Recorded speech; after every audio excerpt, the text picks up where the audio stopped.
Joet wie nog altijd een aantal buikjes actief vanuit een zee. Dat joeg bewolking, maar tussen toch ik wel weer opklarings. En dan zit je wat in een oergang tussen het wisselvallige waren wat we hadden, het tegenwisselvallige en weer te waar. En het milder waar, steeds maar het naaisimmer waar, wat komen maat. Want ik verwacht je in het weekend toch, ja, naaisimmerwarmte. Wel, Joen en vannacht nog altijd bewolking. Ik een aantal opklarings. Misschien wat lichte stoorijn in het kust- en waardgebied, maar dat is het dan ik. Voor hetzelfde geld blijft het hier en dal droog.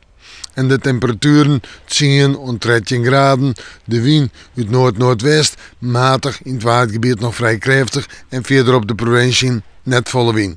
Morgen wordt het een dag die begint met zinnen, letter bij meer bewolking, maar het lijkt het droog te blijven en hoe daar een temperatuur om en bij de 18, 19 graden. Dat is het zowat op eiland misschien zo'n 17 graden en de wind nog altijd nu het noordelijke richting maar noord-noordwest, matig in het waardgebied bij vlagen dus even wat sterker.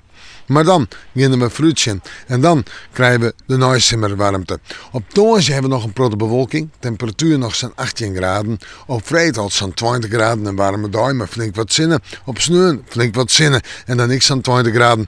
Dat wordt prachtig voor de boeren, want dan hebben we dat droege waar weer eens even. Kunnen we weer eens even wat warm. En sneeuw kan het nog warmer worden. We moeten morgen maar weer even in het waarsje.